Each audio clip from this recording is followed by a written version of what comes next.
Topic natin ngayon ang naging karanasan ng ating mga kababayang Pilipino na naging biktima ng iligal na pagsingil ng recruitment fees para magtrabaho sa Canada. At gayon din yung mga naging pang-aabuso sa kanila ng kanilang employers dito mismo sa Canada. At iniutos na ng Ontario Ministry of Labor na i-refund sa kanila yung siningil ng recruitment agency. Nagkakahalaga ng $7,900 US. Yun. So, sumabay pa po itong usapin na ito doon sa mainit na usapin ngayon sa Canada na alisin ang temporary foreign worker, alisin yung closed work permit kasi yan ay nagiging pang-aabuso sa mga workers. So, yun ang ating topic ngayon, guys. Hello everybody, si Ate Manchi po ito mula sa Toronto and welcome back sa ating video today. Thank you for always watching. Salamat sa ating mga subscribers. At kung kayo bago, please subscribe to my channel. You can also follow me sa aking Facebook page na Menchis Philcan Life. You can also join and be a member of this channel. Salamat po sa ating mga channel members. Thank you kay Ninette Lapira, Thriving Mom Advisor, kay Arthur Postigo, Marjo Mento, Maria Maya, Jen C, Joy Gabriel Channel X, kay Marlu Quasay, Jesseline Ochoa, Johnson Pangilinan, kay Corazon Binene, kay Nimpa at Marciano. Salamat po sa inyong patuloy na support sa aking channel. And now let's go to our topic. Laman po ng news ngayon dito sa Canada ang istorya ng ating mga kababayan. 13 po sila altogether. Ang isa dito ay si Roel Pailan at isa ay si John Crescencio na nagbigay po ng kanilang interview at information sa CBC News. So isa sa pinagkunan natin ito ay CBC News. I will link here sa ating description box yung CBC News para makita nyo ang kabuuan ng istorya kasi isi-shortcut ko na lang guys para to make the long story short, no? At saka binasa rin natin po ang INC News. So ito po ay istorya ng pagre-recruit sa 13 nating kababayan para magtrabaho dito sa Canada sa Canadian Tire store. Ang Canadian Tire po ay isang malaking chain of stores sa Canada, pero sang-ayon sa balita natin dito ko rin lang nalaman na ang Canadian Tire pala ay franchise. So bawat isang store may kanya-kanyang may-ari at management, no? So ang istorya, ni-recruit po ang 13 Pilipinong ito ng Allison Jones Consulting at AJ Immigration Group.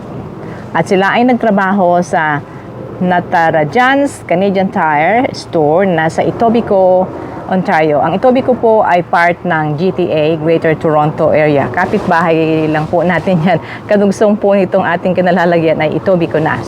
So ang ating mga kababayan po ay siningilan ng nasabing recruitment company ng halagang $7,900 US.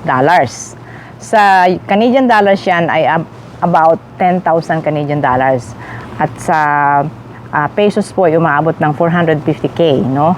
Halos kalahating milyon na po itong halagang ito, no? Yun, so siningilan sila ng ganyang halaga para makapagtrabaho sa Canada.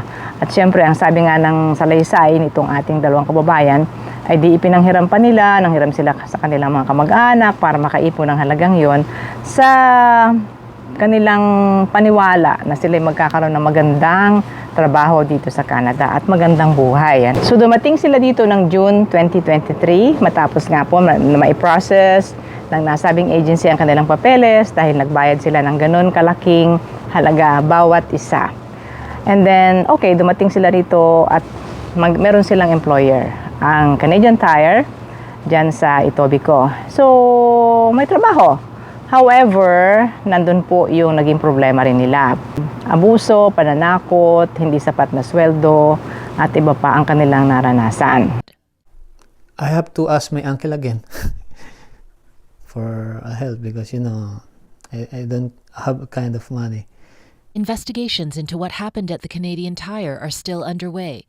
The store owner vehemently denies the allegations. But after Pailan complained to the Ontario Ministry of Labour about the money he paid to the Alberta company, an officer ruled he should get the money back. Hanggang sa yung ibang kasamahan nila na hindi makatiis, yung iba'y nakakuha daw po ng open work permit, maaaring vulnerable open work permit yun, Pero itong si Roel Pailan at saka si John Crescencio, sila po yung nagbigay ng statement sa ating CBC. At saka sila rin po yung nagbigay ng statement sa mga opisyales sa Ontario Ministry of Labor. Dalawang malaking bagay ito guys. Number 1 ay yung paglabag sa recruitment procedure, sa rules dito sa Canada at sa mismong province of Ontario na hindi dapat naniningil ng recruitment fee ang sino man pong company or agency na kukuha ng workers maging sa loob man ng Canada or sa labas ng Canada ay wala po dapat na sinisingil sa worker dahil ang kumpanya ang siya nagbabayad ng recruitment fee sa agency. Okay, so nakita doon na itong dalawang nabanggit nating companies, minanggit ko na kasi it's all over the media naman guys ang Allison Jones Consulting at ang AJ Immigration Group, sila po ay illegal na sumingil ng malaking halaga, $7,900 sa bawat isa sa ating mga kababayan. So isa po yun sa malaking red flag. And number 2 ay ang abuse at ang breach of contract sa ating mga temporary foreign workers. Ayon kay Roel, siya ay supervisor pero hindi siya nabigyan ng supervisory work. Mali dun sa nakasulat sa kontrata ang actual duties na ibinibigay sa kanya. Ang sweldo niya supposed to be ay $20 per hour pero later on tumanggap nga siya ng $20 nung bagong dating pa lang siya at nag-uumpisa, but later on it was reduced to $16.50 $16.50 per hour. I think that's the minimum noong taong yun, 2023 minimum wage. So, mas maliit kaysa dun sa nakalagay sa kontrata, which is mali. So, isa rin po yun sa red flag. At, tinatakot siya na kung siya ay magrereklamo or magpapahayon ng sumbong sa otoridad, ay siya ay matatanggal.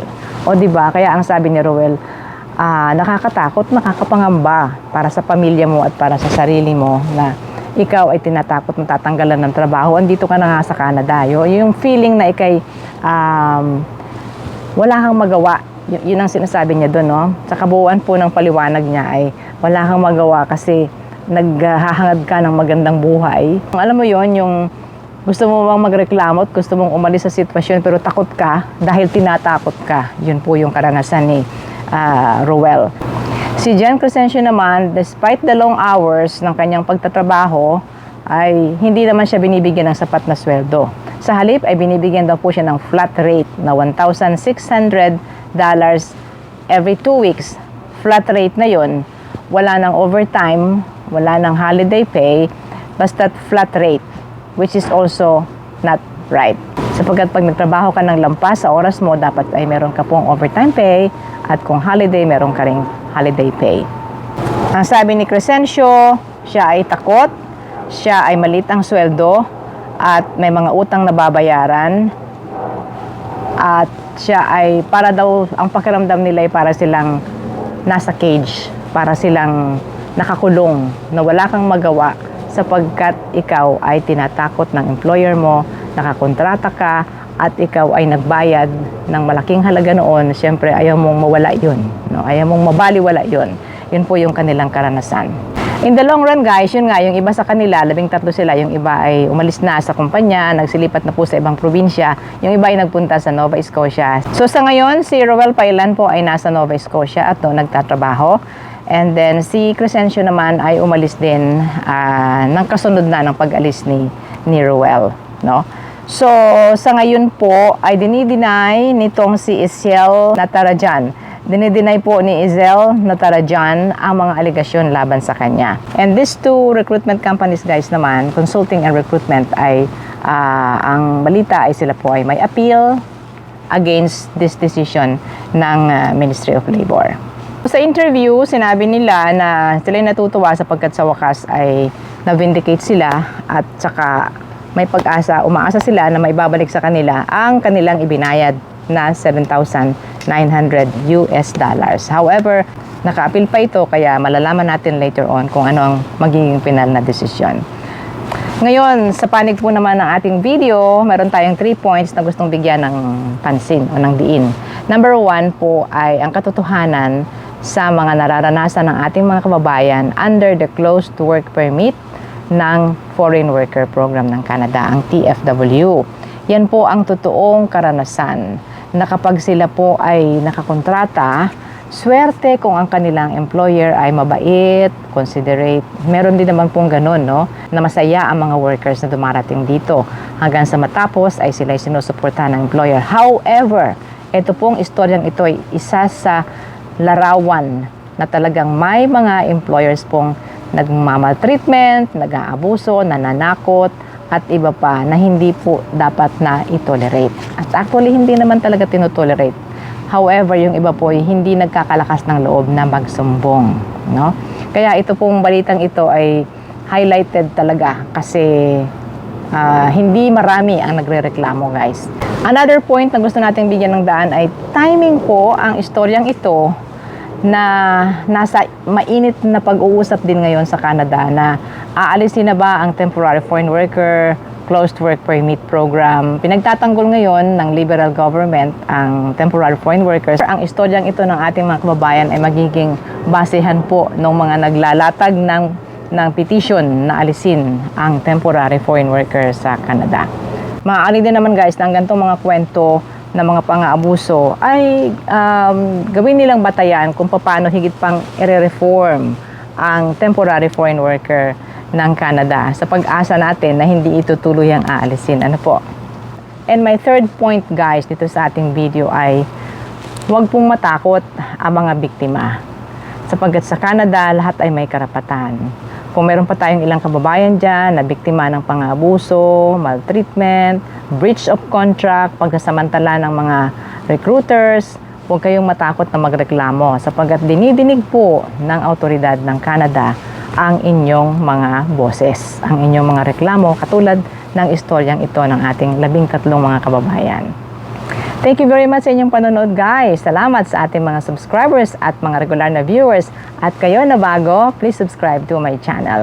Pwede rin kayo mag-follow sa aking Facebook page na Menchie's Philcan Life. You can also join and be a member of this channel. Thank you kay Ninette Lapira, Thriving Mom Advisor, kay Arthur Postigo, Marjo Mento, Maria Maya, Jen C, Joy Gabriel Channel X, kay Marlu Quasay, Jesseline Ochoa, Johnson Pangilinan, kay Corazon Binene, kay Nympha at Marciano. Salamat po sa inyong patuloy na support sa aking channel. Thank you! Hanggang sa susunod sa ating Menchie po from Toronto. Bye!